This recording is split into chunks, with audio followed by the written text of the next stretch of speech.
சென்னையில் கடும் பனிமூட்டத்தால் அதிகாலை முதல் புறநகர் மின்சார ரயில் சேவை தாமதம். விமான நிலையத்திலிருந்து டெல்லி, மும்பை செல்லும் 5 விமானங்கள் தாமதமாக இயக்கம்.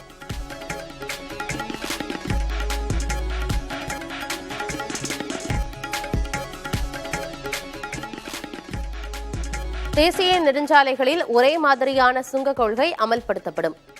வாகன ஓட்டிகள் சந்திக்கும் பிரச்சினைகளுக்கு தீர்வாக அமையும் என மத்திய அமைச்சர் நிதின் கட்கரி உறுதி.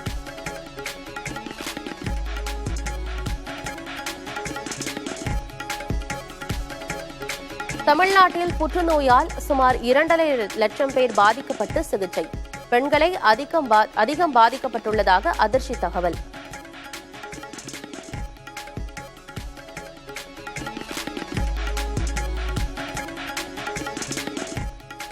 மதுரை திருப்பரங்குன்றம் மலையைச் சுற்றி காவல்துறையினர் குவிப்பு.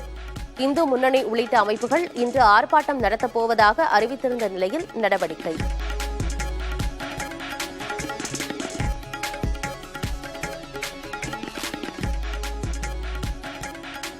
ஆண்டவன் பெயரால் அரசியல் செய்வோரிடையே அரசியலை கடந்து திருப்பணிகள் செய்கிறோம்.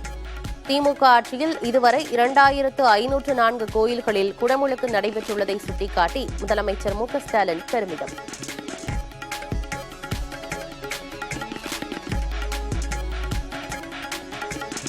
திருப்பதியில் ஏழுமலையான் கோயிலில் ரத சப்தமி விழா கோலாகலம். 7 வெவ்வேறு வாகனங்களில் அருள் பாலிக்கும் மலையப்ப சுவாமி. திருப்பதி மலை வாழும் வெங்கடேசா, திருமகள் மனம் நாடும் ஸ்ரீனிவாசா, 7 மலை வாசா, திருப்பதி மலை வாழும் வெங்கடேசா. சீருடை பணியாளர் தேர்வு வாரிய முறைகேடுகளை வெளியிட்டதால் தீ வைத்துக் கொல்ல சதி நடந்ததாக ஏடிஜிபி கல்பனா நாயக் குற்றச்சாட்டு. வேண்டுமென்றே நடந்தது என்ற புகாருக்கான சான்று இதுவரை கிடைக்கவில்லை என டிஜிபி சங்கர் ஜிவால் விளக்கம்.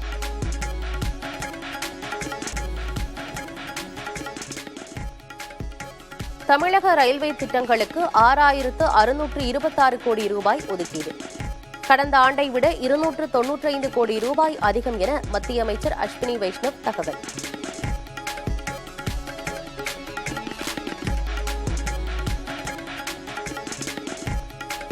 பிரதமரின் வீடு கட்டும் திட்டத்தின் கீழ் ஒதுக்கப்படும் நிதியை 5 லட்சம் ரூபாயாக உயர்த்த வேண்டும். மக்களவையில் விசிக தலைவர் திருமாவளவன் வலியுறுத்தல்.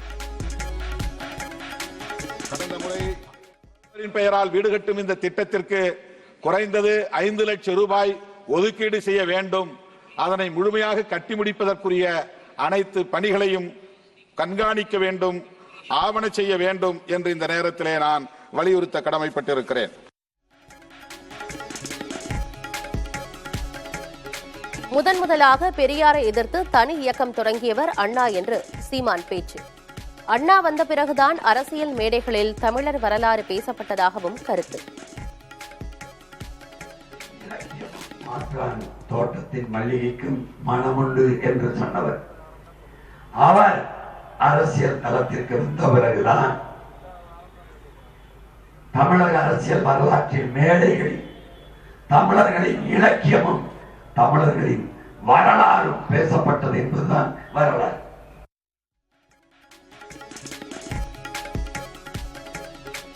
பிரபாகரனுடன் தான் இருந்ததற்கான ஆதாரங்களை வெளியிடும் காலம் வரும். மதிமுக பொதுச் செயலாளர் வைகோ பேட்டி. 23 நாட்கள் தலைவர் பிரபாகரனுடன் அவருடைய இடத்துக்கு பக்கத்திலே எனக்கு ஒரு நிலவரை வைத்திருந்தார்கள். அங்கே தங்கியிருந்தேன். அந்த 23 நாட்கள் அனுபவத்தை நான் வெளியிலே சொல்லவில்லை. டாக்டர் கலைஞர் அவர்களுக்கு பிரபாகரன் எழுதிய கடிதத்தை திருச்சி மாநாட்டிலே வெளியிட்டேன். ஆதாரங்கள் இதை போல இன்னும் 100 கணக்கிலே என்னிடம் இருக்கின்றன. அவற்றையெல்லாம் நான் வெளியிடவில்லை. அது வெளியிடுகிற காலம் வரும்.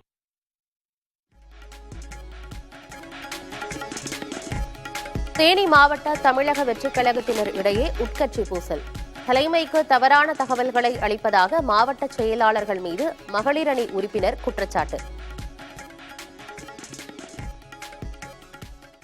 ஆனந்த் சாரே சொல்லிட்டாங்க சத்யா மேல கேஸ் இருக்குன்னு. ஆனா அதனால சத்யாவுக்கு வந்து தேனி மாவட்ட மகளிர் அணியில எந்த ஒரு அங்கீகாரமும் கொடுக்க வேணாம்னு சொல்லிட்டாங்க அப்படின்னு சொல்றாங்க.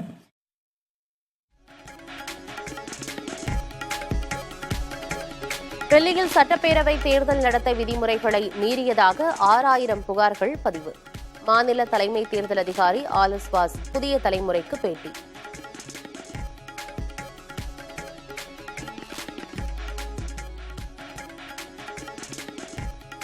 அடுத்த வாரம் அமெரிக்கா செல்கிறார் பிரதமர் நரேந்திர மோடி.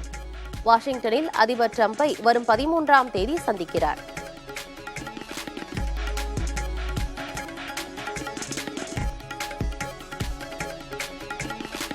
மெக்சிகோ, கனடா நாடுகள் மீதான வரி விதிப்பு நடவடிக்கை தற்காலிக நிறுத்தம். போதைப்பொருள் கடத்தல், சட்டவிரோத குடியேற்றங்களை தடுக்க நடவடிக்கை எடுப்பதாக உத்தரவாதம் அளித்ததை ஏற்று டிரம்ப் நடவடிக்கை.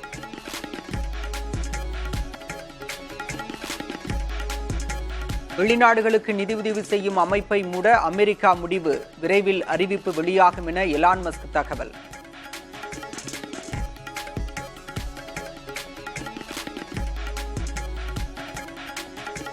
வளர்ந்து வரும் நாடுகளை வர்த்தக கட்டுப்பாடுகள் பெரிதும் பாதிக்கக்கூடும். அமெரிக்காவின் நடவடிக்கைகளை சுட்டிக்காட்டி கவலை தெரிவித்த ஐக்கிய நாடுகள் சபை.